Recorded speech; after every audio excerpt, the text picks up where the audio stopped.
Hi, everyone. This is Samantha K, and welcome to the Samantha K Experience. This is episode 14 of the second season, and I am really happy to be with you guys once again. I know we were gonna talk about the sensation of the K-pop Demon Hunters, but something new has caught my attention. And not to say that K-pop Demon Hunters isn't a great thing. It's wonderful and fantastic, but I'm gonna put that to the side. The new thing that everyone's been talking about, whether on social media with TikTok and Instagram alike, is the three-episode documentary that premiered on Netflix about America's Next Top Model. Oh my God. I just watched all three episodes. I finished the third episode like this morning, and I have to say, honestly, I never really watched the show like that in its entirety. I watched maybe like a few of the first episodes of the first season, and I remember thinking to myself, wow, this is a lot. And even back then in the early 2000s, see, you gotta think about it. Like in terms of reality TV shows, things were a lot different back then. So compared to now, everyone's an influencer, everyone's a model, everyone's this, everyone's that. You know, if you're on Instagram, you do a few photos and then, you might get noticed by major companies. So everything is more digital and, you know, that way. But back in the day, there was nothing like America's Next Top Model. There was never a model reality show, and Tyra Banks was like the first person to, I guess, sort of put um what it was like to be in the modeling industry in front of the big camera. And honestly, after watching these three episodes, I'm not really surprised that a lot of the girls experienced a lot of bad things that happen on the show. You could kind of tell that some of them that did the documentary, there are still lasting effects of them being on the show. And I'm not discrediting anything that they did or what happened to them, but all jokes aside, I'm gonna be honest with you guys. I didn't like what I heard.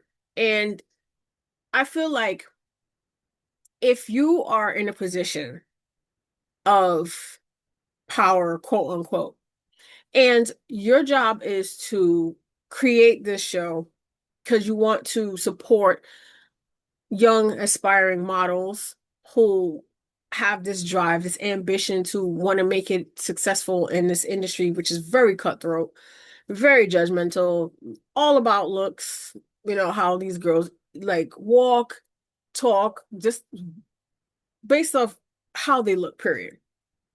And the what I don't like, I have to be 100 here. What I don't like was the assumption that you wanted to create a show. And I get it that at this time it was different. This was like the early 2000s or whatever the case may be, and it was on, UPN um and whatnot. And UPN took a chance on this reality TV show because it was like the last ditch effort, the last channel that was that Tyra and Ken Mock were trying to pitch the idea for. And what I don't understand is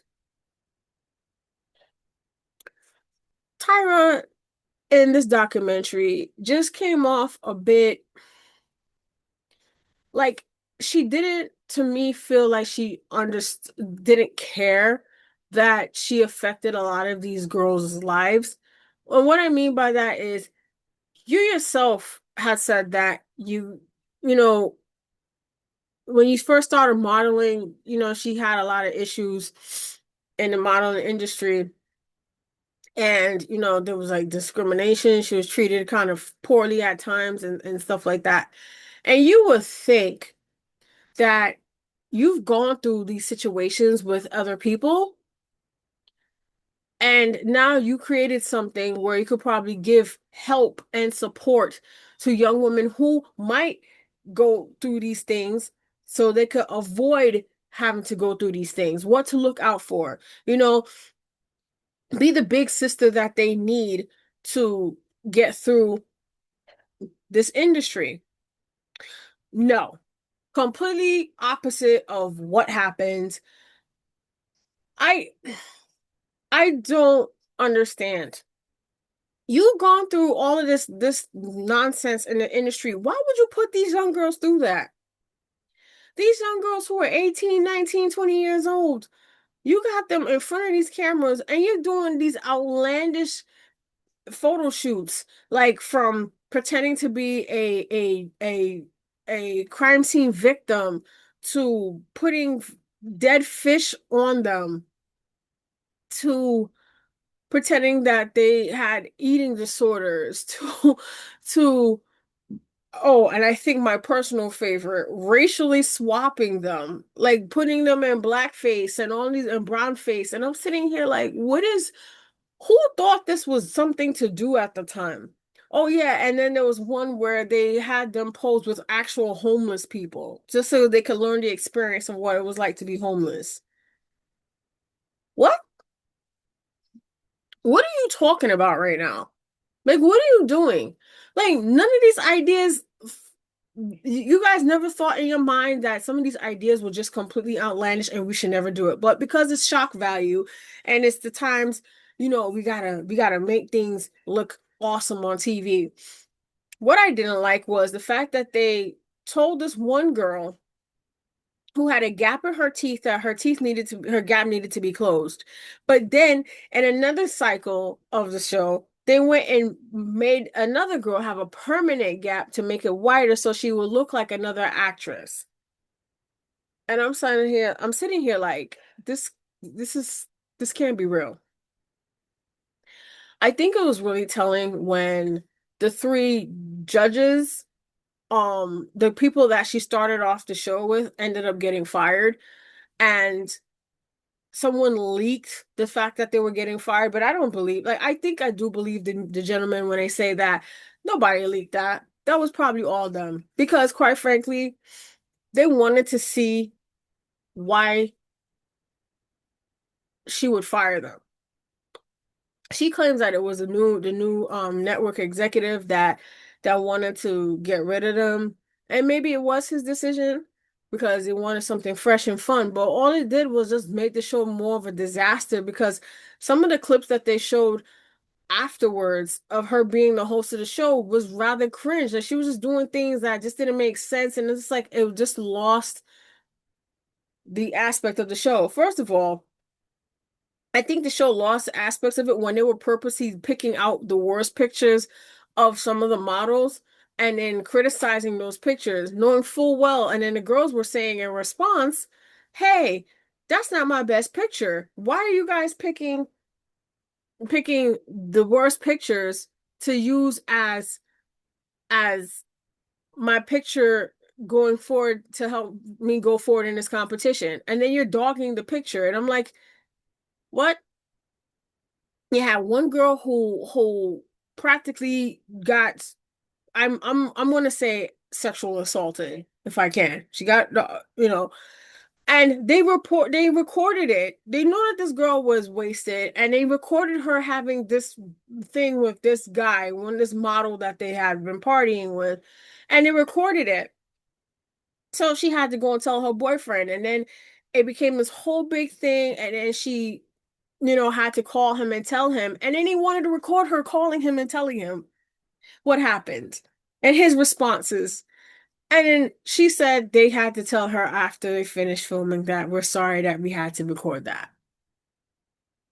And a lot of these women went back. Their lives didn't change for any better.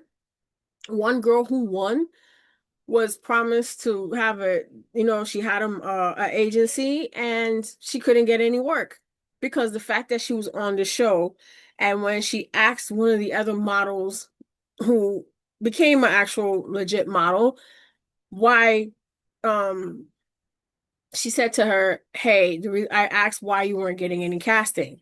And they said, because, and I quote, because Danielle was on Top Model and we don't want her to seem like no one wants to work with her because if they feel like if she's on the show, on their shoot, she would outshine or take away from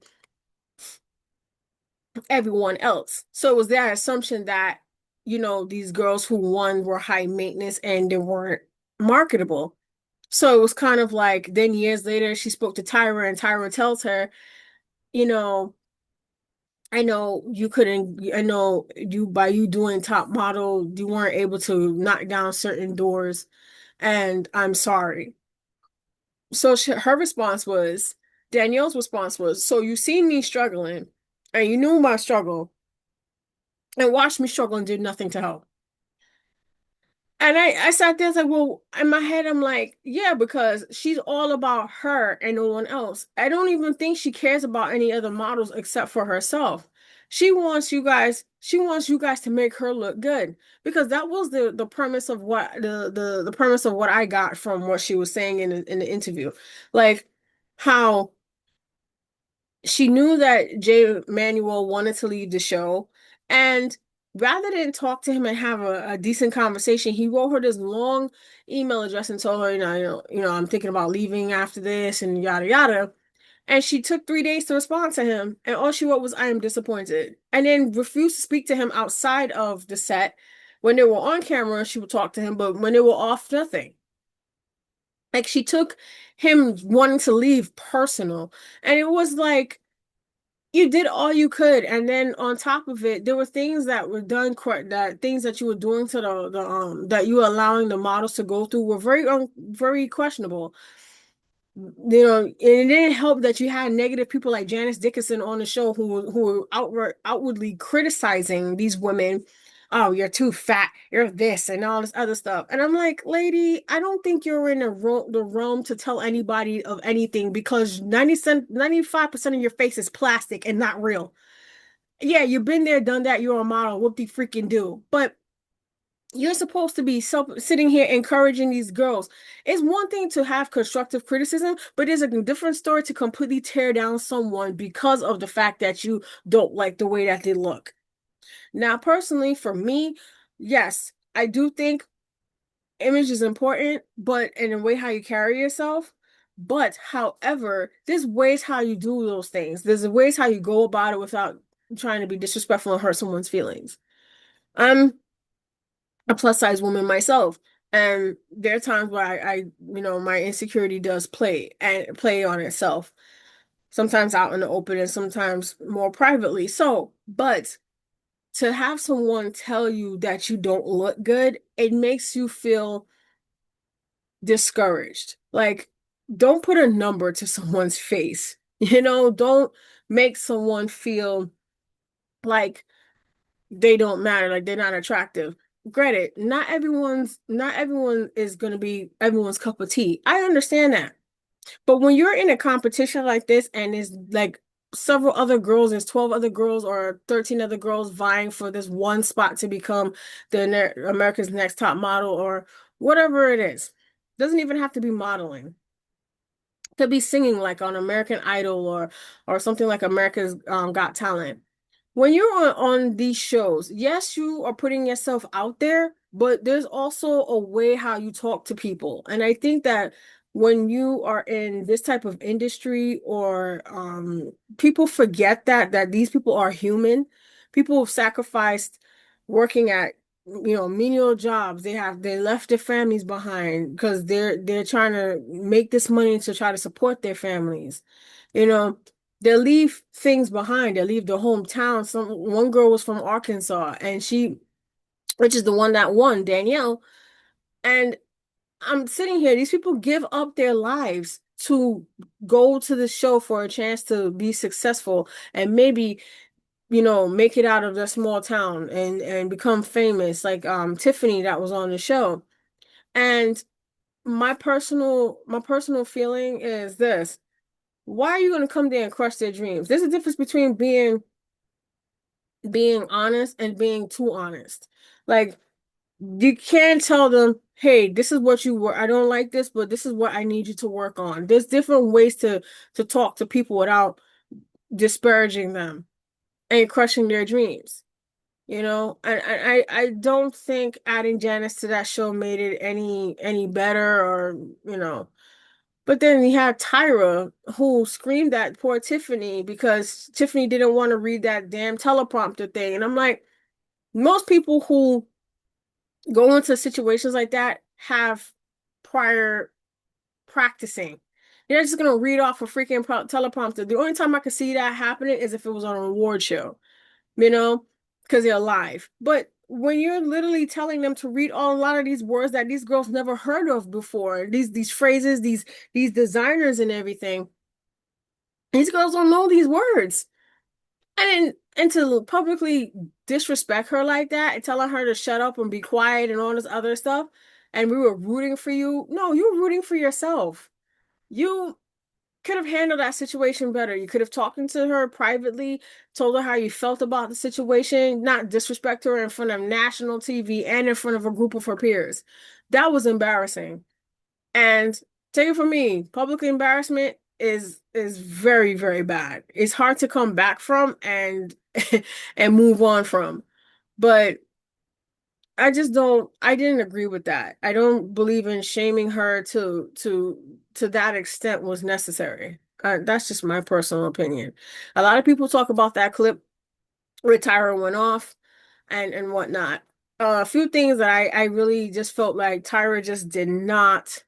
She just she kind of spoke like she was trying to distance herself from the situations and she didn't want to take accountability. Like, own it. You fucked up, you fucked up. That's just pretty much how I feel.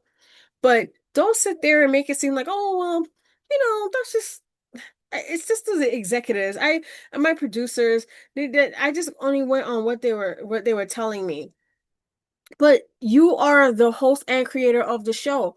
Shouldn't you have some more bearing to go and talk to these girls and find out what's actually happening? Just because you hear something from word of mouth doesn't necessarily mean it's true. Why didn't you go and talk to any of these girls? Because you thought you were too good, and because your name was Tyra Banks, you were too good to talk to these girls. You only wanted to talk to them on TV, but you didn't want to talk to them outside of TV? Really? These girls signed up to be in your show, and you didn't think they were good enough to talk to find out what was going on with them, and the way how she handled the Shandy situation was pretty disgusting. Like, Shandy just went through a situation where she clearly there was something that happened and you guys didn't have her back on that. And rather than just say, well, you know, Shandy, we're not going to film what happened with you and this guy because I know out of respect that you had a boyfriend back home. None of that. You fucking filmed everything, and then you wonder why when you invited her on your talk show, she told you flat out she didn't want to see the footage, and you tried to force her. You played the footage anyway. She told you backstage that she didn't want to see it and she didn't want to play it. She didn't want it to be played. And you still chose to play it anyway because you wanted shock value and you wanted to publicly embarrass her again. And the fact it is, you tell her, "Oh, why didn't you look at it?" Because she is embarrassed and ashamed. And then she had to go, and then she got people walking the streets with her then ex-boyfriend, then boyfriend, calling her a slut because of what happens. They eventually broke up because I guess it just couldn't make it work. But it was the fact that you guys didn't make things easier for her. And it was just like, oh, great. It just made me think like these women lives were expendable. Especially the girl whose mom who literally was shot and is paralyzed. And you guys thought having a photo shoot pretending to be victims and that particular girl to pretend that she got shot in her head. Like that was supposed to be a thing. You guys knew about these girls' backstories and you still did things in certain ways to to um get shock value by putting them in uncomfortable positions because you thought that was fun and cool. And then, of course, Tyra says, oh, well, I live in Australia now and I can't wait for Cycle 25. Ma'am, you got removed from the show 10 years ago and they had new hosts that took over the show because judging from the video montage that the documentary put, you were cringe as fuck. Okay? And I'm sorry to be like this, but no, I'm not sorry because yes, I understand these girls signed up to go and try to learn how to be a model, learn how to walk, but they didn't sign up for abuse. And that's the problem. You emotionally abuse these women and allow these women to be emotionally abused. You have one girl who literally complained on set that this guy was harassing her. He had his hands on her and everything, and she stopped the shoot and was basically told, why you just can't just like wave him off. Like that was gonna work. She tried to be as decent as humanly possible, and you guys still let her allow her to work with this man. And in the photo that you picked is the one where he's touching her legs. He wasn't even supposed to be touching her because the other model wasn't even touching her. They were all just three supposed to be dancing, and he was trying to shoot his shot off off to the side. And she tried politely to just decline and say no. He wanted her to rub him and all this other stuff, give him a massage and all this other shit. And I'm sitting here like, sir, you don't know her. You don't know if she got a man back home or a girlfriend. You don't know what her situation is. And you want her to go and be rubbing up on you, giving you a massage. She don't know you. That's a bit too intimate and too personal. What are you doing? And then she's telling them, he's moaning in her ear. He's touching her, grabbing her up, and you guys are not even like, even Jay was kind of like, but just get through the shoot. I'm like, no, I'm not having nobody touch me if I don't want them to. And again, violating this girl's personal space, making her feel like shit for even complaining. Even the photographer was like, oh, well, just go on with the shoot. Excuse me? No. What you do, swap him out for somebody else, make the set secure so that she could feel comfortable, and she didn't feel comfortable. You want to violate this young lady's her comfort just so you could get a few fucking shots? And then she not gonna win the competition anyway. So what are you guys doing? You want to put these girls in uncomfortable positions just so that you can make for good TV. Mind you, she's crying, but you don't care about that. I don't know. Like, I just hope they don't bring back this show. If they're gonna bring it back, make it a bit more tasteful. If you're going to do so, just make it in a way that it doesn't have a lot of the same elements that it had before. All of those themed garbage photo shoots got to go. I'm not saying that you guys can't have themed photo shoots, but don't make them so stupid and outlandish that now when the girls go off to and go to modeling agencies, they don't take them seriously because one, they're on the show, and a lot of these pictures, the photos are just too crazy. Too much makeup. They're just like, what is the theme here? Like usually there's a story supposed to be told in these photo shoots, and I'm not seeing it. I see a lot of stupidness and oh well, what if we make them dress up as animals or some shit? Like, what is that? Like, I don't understand. What is the point to this? Well, let's have them hang out with, like, take pictures, like, and dress them up as homeless people so they understand the feeling of being homeless and out on the streets. What? Like, who thinks this stuff is makes for good television? I just don't understand. Like, it's just weird. But I digress.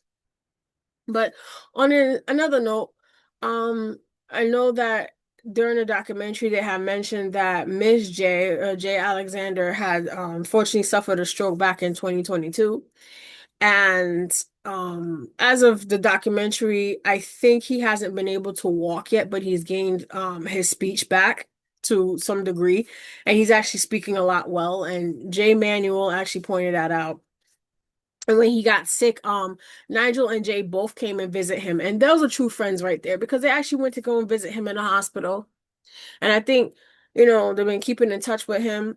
Tyra hasn't. She sent a text and said she was going to visit him soon. I mean, sis, it's been almost 4 years since he had the stroke. Have you seen him since? Like, I don't know. Like, it just seems very baffling to me. You said you're going to see him soon, but you haven't made no effort to get to see him. So what is that?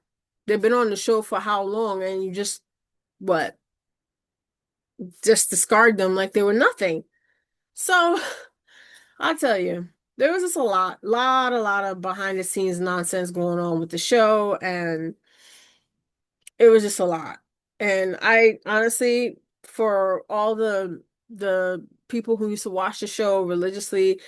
Look, I get it. It made for good TV and brain rot for the time, but mm-mm.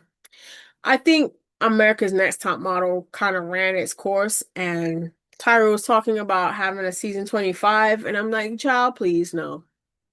Nobody trying to see that dusty ass show come back again with outlandish freaking photo shoots and whatnot. Nobody want to see these girls starving to death and practically going out in the hospital and shaking and getting hypothermia and throwing up and all this other stuff and starving themselves or making it seem like one girl is eating three different bagels when it's only just one. And I don't want to hear the girls pitting themselves against each other, talking shit about each other and all this other stuff. You made these girls seem like villains, a lot of them like villains for no reason, just so to make good TV. And no, don't keep no have no season 25. Nobody want to see that. Nobody want to see that. No cycle 25. I don't want to see it.